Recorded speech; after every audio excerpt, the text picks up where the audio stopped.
মই সৌৰভ গাৰ্গ ডনাল্ড ট্ৰাম্পৰ ডেডলাইন আৰু সকলোৰে মনত প্ৰশ্ন সমগ্ৰ বিশ্ববাসীৰ মনত যে আজি ধ্বংস হ'ব নেকি ইৰাণ ডনাল্ড ট্ৰাম্পে আজি 8 বজালৈকে ইৰাণক এটা সময়সীমা বান্ধি দিছিল যে হৰমুজ প্ৰণালী যদি ইৰাণে মুকলি কৰি নিদিয়ে তেন্তে ইৰাণক ধ্বংস কৰি পেলোৱা হ'ব ইৰাণৰ যিবোৰ বিদ্যুৎ কেন্দ্ৰ আছে তথা গুৰুত্বপূৰ্ণ যিবোৰ আন্তঃগাঁথনি আছে যিবোৰ চহৰ আছে সকলোতে বাছি আমেৰিকাই আক্ৰমণ কৰিব বুলি ডনাল্ড ট্ৰাম্পৰ ফালৰ পৰা ভাবুকি আহিছে আৰু কালি এই ভাবুকি বা এই ডেডলাইন ডনাল্ড ট্ৰাম্পে বান্ধি দিছিল ইৰাণৰ সন্মুখত আৰু তাৰ পাছতে স্বাভাৱিকতে সমগ্ৰ বিশ্ববাসীৰ মনত প্ৰশ্ন হৈছে কাৰণ এখন দীঘলীয়া যুদ্ধ হৈ আছে আৰু এই যুদ্ধখন যিমান সৰু হ'ব বুলি ভবা হৈছিল প্ৰথমতে ভবা হৈছিল যে আমেৰিকা আৰু ইজৰাইলে ইৰাণৰ ওপৰত যৌথভাৱে আক্ৰমণ কৰিছে ইৰাণৰ জন সৰ্বোচ্চ নেতা আয়াতুল্লাহ খামেনিৰ মৃত্যু হ'ল তাৰ পিছত তেওঁলোকে কেনেকৈ যুঁজ কৰিব কেনেকৈ তেওঁলোকে যুঁজিব কিন্তু ইৰাণে শক্তি দেখুৱালে আৰু এতিয়াও আজি 8 বজালৈকে ডনাল্ড ট্ৰাম্পে যি সময়সীমা দিলে সেই সময়সীমা কিন্তু ইৰাণে কোনো গুৰুত্ব প্ৰদান কৰা নাই তাৰ বিপৰীতে ইৰাণে ড্ৰোন আৰু মিছাইলেৰে আমেৰিকা তথা ইজৰাইলৰ আক্ৰমণক তেওঁলোকে প্ৰত্যাক্ৰমণ দেখুৱাই আছে তেওঁলোকে আক্ৰমণ কৰি আছে ইজৰাইলৰ এটা ড্ৰোন কাৰখানা ইৰাণে ধ্বংস কৰি পেলাইছে তৈল ভাণ্ডাৰত তেওঁলোকে আক্ৰমণ কৰি আছে প্ৰথম কথা যে হৰমুজ প্ৰণালী কাৰণ হৰমুজ প্ৰণালীৰ সমগ্ৰ বিশ্বতে এতিয়া প্ৰভাৱ পৰিছে বাণিজ্যত প্ৰভাৱ পৰিছে তেলৰ ক্ষেত্ৰত প্ৰভাৱ পৰিছে এলপিজি প্ৰভাৱ পৰিছে আৰু ঠিক কেৱল এনেকুৱা নহয় যে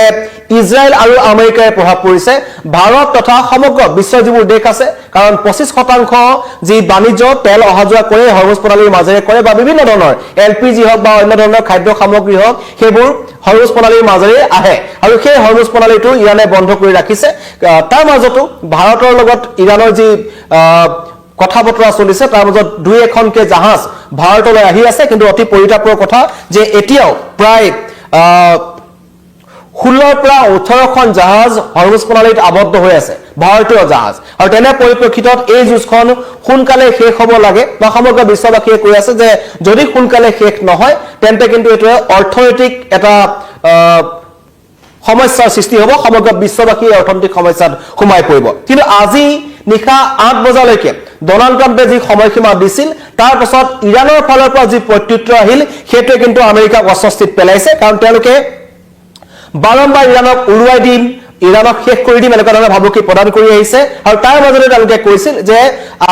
আকাশ মাৰ্গেৰে বহুত আক্ৰমণ হৈ গ'ল এয়াৰ ষ্ট্ৰাইক বহুত হৈ গৈছে এবাৰ তেওঁলোকে স্থলৰ পথেদি তেওঁলোকে আক্ৰমণ কৰিব কিন্তু সেইটো তেওঁলোকে ভাবুকিহে প্ৰদান কৰিলে সেইটো সঁচা অৰ্থত কৰি দেখাবলৈ কিন্তু আমেৰিকাৰ সাহস নহল কাৰণ আমেৰিকাক মুখ থেকে চাখাইছে আমেৰিকাই ইৰাণক আক্ৰমণ কৰি থকাৰ সময়ত যিমান সহজ এখন যুদ্ধ বুলি তেওঁলোকে ভাবিছিল কাৰণ আৰম্ভ হৈছিল পাৰমাণৱিক পৰীক্ষাৰ পৰা যে কাৰণ আমেৰিকাৰ যি পাৰমাণৱিক যি চুক্তি আছিল যে ইৰাণে সমৰ্থন জনোৱা নাছিল আৰু আমেৰিকাৰ যি প্ৰতিবন্ধকতা আছে এই প্ৰতিবন্ধকতাক বাৰম্বাৰ আওকাণ কৰি ইৰাণে কিন্তু নিজৰ এইবোৰ চলাই গৈছিল পাৰমাণৱিক প্ৰকল্পসমূহ চলাই গৈছিল বিভিন্ন ধৰণৰ কাৰ্যকলাপ তেওঁলোকে চলাই গৈছিল আৰু তাৰ মাজতে যুদ্ধ হ'ল ইয়াৰ বিগত আগৰ বছৰটো যুদ্ধ হৈছিল আমেৰিকাই হঠাৎ অপাৰেচন মিডনাইট হামাৰ ঘোষণা কৰিছিল তেওঁলোকে কৈছিল যে আমি ইৰাণৰ তেহৰান নাতাঞ্জা এনেকুৱা ধৰণৰ যিবোৰ তেওঁলোকৰ ডাঙৰ পাৰমাণৱিক প্ৰকল্প আছে সকলো আমেৰিকা ধ্বংস কৰি পেলাইছে কিন্তু পৰৱৰ্তী সময়ত বিশ্ব যি এটমিক সংস্থা আছে তাৰ ফালৰ পৰা জনোৱা হ'ল যে ইৰাণৰ যিবোৰ পাৰমাণৱিক প্ৰকল্প আছে সেইবোৰ অক্ষত অৱস্থাত আছে কোনো ধৰণৰ তেওঁলোকৰ সমস্যা হোৱা নাই তাৰ পিছত কিন্তু আয়াতুল্লাহ খামেনিয়ে ৰঙা চকু দেখুৱাইছিল আৰু কৈছিল মধ্যপ্ৰাচ্যত আমেৰিকাৰ দপদপনি তেওঁলোকে কোনো কাৰণত সহ্য নকৰে এতিয়াও ইৰাণৰ প্ৰশাসনৰ ফালৰ পৰা কিন্তু তেওঁলোকে সেই একেটা কথাই কৈ আহিছে যে আমি যুদ্ধবিৰতি মানি নলওঁ বাৰম্বাৰ কাৰণ এতিয়া এনেকুৱা এটা অৱস্থা হৈছে আমেৰিকাই পাকিস্তানৰ দৰে এখন দেশৰ জৰিয়তে ইৰাণলৈ তেওঁলোকে আলোচনাৰ প্ৰস্তাৱ আগবঢ়াবলগীয়া হৈছে এয়া হৈছে বৰ্তমান আমেৰিকাৰ অৱস্থা এয়া হৈছে ইজৰাইলৰ অৱস্থা তেওঁলোকে যুঁজি ল'লে হয় কিন্তু এতিয়া ইৰাণ সম্পূৰ্ণ আঘাতপ্ৰাপ্ত তাৰ পিছতে তেওঁলোকে সুখ বেছি পাইছে তেওঁলোকে আক্ৰমণ কৰিবলৈ উদ্যত হৈছে আৰু তেওঁলোকে আক্ৰমণ কৰি গৈছে আৰু ইয়াত তেওঁলোকক হুথি বিদ্ৰোহীসকলে লেবাননৰ হুথি বিদ্ৰোহীসকলে তেওঁলোকক সহায় কৰিছে আৰু পৰৱৰ্তী সময়ত বিশেষকৈ এই লোহিত সাগৰত হুথি বিদ্ৰোহীসকলে বিগত এবছৰত যেনেকুৱা ধৰণৰ তাণ্ডৱ চলাই আছে আমেৰিকাৰ তেওঁলোকৰ জাহাজসমূহ তেওঁলোকে আগৰ পৰা আক্ৰমণ কৰি আছিল আৰু এতিয়া তেওঁলোকে মুকলিকৈ কৈছে যদিহে ইৰাণৰ ওপৰত আক্ৰমণ থাকে তেন্তে হৰমুজ প্ৰণালীও বন্ধ কৰিব আৰু লোহিত সাগৰত তেওঁলোকে ইৰাণৰ বিপক্ষে যুঁজি থকা দেশসমূহৰ যিবোৰ বাণিজ্যিক জাহাজ আছে সেইবোৰ তেওঁলোকে সম্পূৰ্ণভাৱে বন্ধ কৰি পেলাব আৰু তাত কিন্তু আমেৰিকা অস্বস্তিত পৰিছে আমেৰিকাই বাৰম্বাৰ ইজৰাইলেও লেবাননৰ আশে-পাশে থকা হুথি বিদ্ৰোহী ঘাটিসমূহত তেওঁলোকে বোমা বৰ্ষণ কৰিছিল কিন্তু শেষ কৰিব নোৱাৰিলে সেইবোৰ ৰক্তবীজৰ দৰে মূৰ দাঙি উঠিছে আৰু ইৰাণক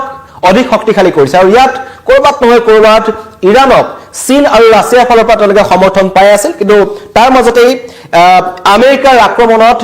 ইৰাণৰ যিজন চোৰাংচোৱাৰ প্ৰধান মাজিদ খাদেমি তেখেতৰ মৃত্যু হৈছে কিন্তু ইৰাণৰ যি জনতাৰ বা ইৰাণৰ যিখন তেওঁলোকৰ চৰকাৰ আছে বা যি ধৰণৰ তেওঁলোকৰ শাসন প্ৰক্ৰিয়া আছে এই শাসন ব্যৱস্থাৰ পিছত তেওঁলোকৰ মুৰব্বীসকল ইজনৰ পিছত সিজন মুৰব্বী শ্বহীদ হ'ব লগা হৈছে তেওঁলোকে প্ৰাণ হেৰুৱাব লগা হৈছে কিন্তু তাৰ পাছতো যুঁজখন তেওঁলোকে অব্যাহত ৰাখিছে তেওঁলোকে কৈছে যে আমি শেষ হৈ যাম কিন্তু আমেৰিকাৰ লগত আমি নতশিৰ নকৰো আমেৰিকাৰ ওচৰত আমি সেৱা নেমানো ইজৰাইলৰ ওচৰত আমি আত্মসমৰ্পণ নকৰো আৰু সেই কথা এতিয়ালৈকে ইৰাণ অক্ষত অৱস্থাত আছে কাৰণ এতিয়া আমেৰিকাই এই যুদ্ধ ক্ষেত্ৰখনৰ পৰা পলায়নৰ চেষ্টা কৰিব যেন এটা সকলোৱে দেখি আছে কাৰণ সিহঁতে কৈ ইৰাণৰ ভূমিত কাৰণ আমেৰিকাৰ এখন অত্যন্ত অত্যাধুনিক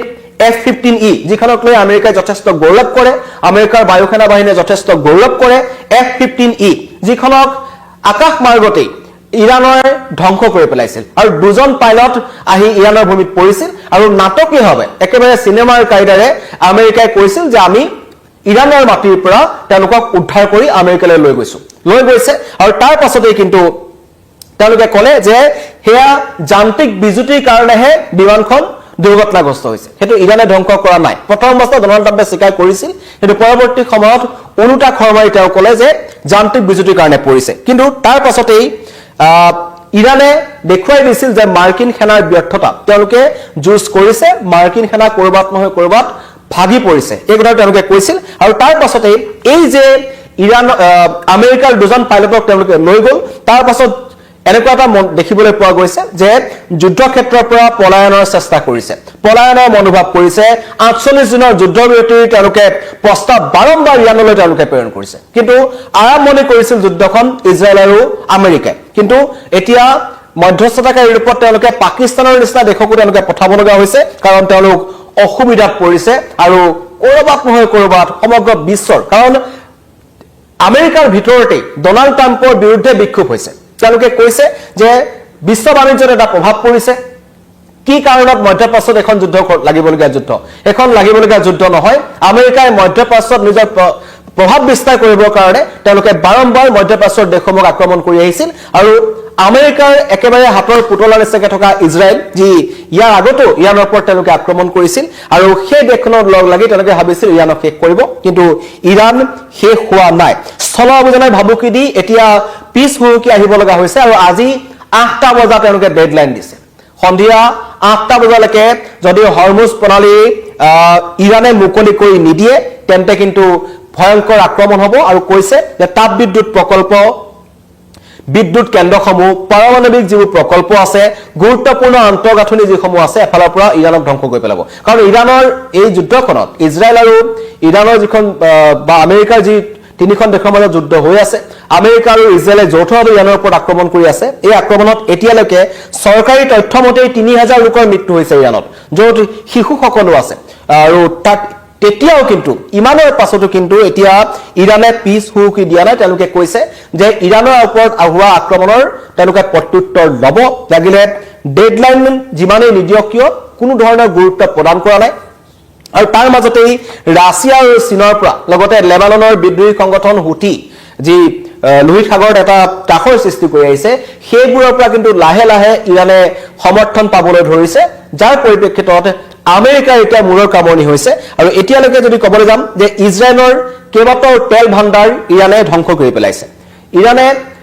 টাৰ্গেট কৰিছে যে ইজৰাইলৰ যিবোৰ ড্ৰোন কাৰখানাসমূহ আছে যিবোৰ তৈল ভাণ্ডাৰ আছে যিবোৰ মিছাইলসমূহ য'ত তৈয়াৰ কৰি থকা হৈছে ৰখা হৈছে সেইবোৰত এতিয়া ইৰাণে টাৰ্গেট কৰিছে আৰু ইজৰাইলৰ কাৰণে অতি দুখৰ কথা যে তেল আবিব যিখন চহৰ আছে তেল আবিবৰ কাষৰ পেটাহ তিকবা যিখন চহৰ আছে তাত এটা ইজৰাইলৰ ডাঙৰ ড্ৰোন কাৰখানা এটা আছিল যেটো ইৰাণৰ ক্ষেপণাস্ত্ৰত সম্পূৰ্ণভাৱে ধ্বংস হৈ গৈছে তাৰ পৰাই যথেষ্ট সংখ্যক ড্ৰোন ইজৰাইলে ইৰানলৈ নিক্ষেপ কৰা বুলি কোৱা হৈছিল লগতে লেবাননৰ হুথি বিদ্ৰোহীৰ বিৰুদ্ধে যিখন যুঁজ চলি আছে তাতো এই ইয়াৰ পৰা ড্ৰোন মিছাইল তেওঁলোকে নিক্ষেপ কৰিছিল বা ব্যৱহাৰ কৰিছিল বুলি কোৱা হৈছে আৰু সেই কাৰখানাটো সম্পূৰ্ণভাৱে ধ্বংস কৰি পেলাইছে আৰু লগতে কৈছে যে মধ্যপ্ৰাচ্যত আমি আমেৰিকাৰ দপদপনি নুশুনো আমেৰিকাৰ মতে আমি নাথাকো এই ধৰণৰ মন্তব্য কৰিছে আৰু এতিয়ালৈকে ইৰানৰ পৰা যুদ্ধবিধ্বস্ত ইৰানৰ পৰা প্ৰায় 1800 লোক ভাৰতলৈ ঘূৰি আহিছে ভাৰতীয় নাগৰিক আৰু বহু এতিয়াও তাত আবদ্ধ হৈ আছে বুলি কোৱা হৈছে আৰু হৰমুজ প্ৰণালী যাক লৈ সমগ্ৰ বিশ্বৰ বাণিজ্যত এটা ডাঙৰ প্ৰভাৱ পৰিছে আমাৰ ইয়াতো এতিয়া এলপিজিৰ যি নাটনি দেখা পোৱা গৈছিল তেলৰ নাটনি হয় বুলি এটা ভুৱা বাতৰি প্ৰচাৰ হৈছিল আৰু তেনে ক্ষেত্ৰত কিন্তু হৰমুজ প্ৰণালী যদি সঁচাকৈ বন্ধ হৈ যায় তেন্তে কিন্তু পৰৱৰ্তী সময়ত তেল এলপিজি আৰু বিভিন্ন ধৰণৰ অত্যাৱশ্যকীয় সামগ্ৰীৰ ইয়াত অভাৱ ঘটিব পাৰে যাৰ কাৰণে হৰমুজ প্ৰণালীটো মুকলি হোৱাটো বিশ্বৰ প্ৰতিখন দেশেই বিচাৰি আছে লাগিলে সেয়া আমেৰিকাক কোনোবাই সমৰ্থন কৰা দেখিয়ে হওক লাগিলে আমেৰিকাক সমৰ্থন নকৰা দেখিয়ে হওক তেওঁলোকৰ মতে যুঁজ চলিছে চলক কিন্তু হৰমুজ প্ৰণালী মুকলি হ'ব লাগে আৰু হৰমুজ প্ৰণালী মুকলি হোৱাটো এতিয়া আমেৰিকা আটাইতকৈ বেছিকৈ বিচাৰিছে সেইকাৰণে তেওঁলোকে বাৰম্বাৰ ইৰানৰ ওপৰত হয় যুদ্ধবিৰতি বিচাৰি আছে যে 48 ঘণ্টা যুদ্ধবিৰতি লাগে আৰু তাৰ কাৰণে তেওঁলোকে পুনৰবাৰ কৈছো পাকিস্তানৰ নিচিনা এখন দেশৰ জৰিয়তে তেওঁলোকে প্ৰস্তাৱ পঠাব লগা হৈছে ইৰানলৈ এয়া হৈছে বৰ্তমান আমেৰিকাৰ অৱস্থা আৰু লগতে ইৰানৰ বিমানবন্দৰত চীনৰ 5খন জাহাজ আহি উপস্থিত হৈছে যেটোৱে কিন্তু কৰবাত নহয় কৰবাত আওপকীয়াকে হলো কাৰণ চীনৰ যেটো চৰিত্ৰ আমি আগতেও দেখিছো ভাৰতৰ বিৰুদ্ধে যেতিয়া অপাৰেচন সিন্দুৰ হৈছিল হেতু সময়তে তেওঁলোকে পাকিস্তানৰ সহায় কৰিছিল আওপকীয়াকে আৰু এইবাৰ ইৰানৰ ক্ষেত্ৰতো দেখিছো যে আমেৰিকা আৰু চীনৰ যি সম্পৰ্ক হেতু আমি সকলোৱে জানো এটা খুব ভাল সম্পৰ্ক নাই দুইখন দেশৰ বিৰুদ্ধে কাম কৰি থাকিবলৈ বিচাৰে তেনে ক্ষেত্ৰত ইৰানৰ কাকসা পিছে কিন্তু চীন 5খন যুদ্ধ জাহাজ তেওঁলোকৰ তাত উপস্থিত হৈছে লগতে ৰাছিয়াৰ ফালৰ পৰা তেওঁলোকে সমৰ্থন পাইছে চীন আৰু আমেৰিকা আৰু ইজৰাইলৰ সেনাই কেনেকৈ আক্ৰমণ কৰিব তেওঁলোকৰ পৰিকল্পনা কি তেওঁলোকৰ অৱস্থিতি কি ক'ৰ পৰা আক্ৰমণ কৰিব এইবোৰ তথ্য কিন্তু তেওঁলোকে ইৰানক দি আছে আৰু তাৰ মাজতে জনাইছো যে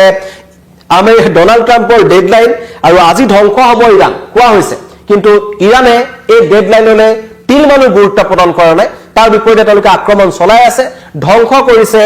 ইজৰাইলৰ তেল আবিবৰ কাষত থকা এটা ড্ৰোন কাৰখানা আৰু লগতে কৈছে যে আমেৰিকাৰ যুদ্ধবিৰতিৰ প্ৰস্তাৱ আমি কোনো কাৰণত মানি নলওঁ মধ্যপ্ৰাচ্যত আমেৰিকাৰ দপদপনি নচলিব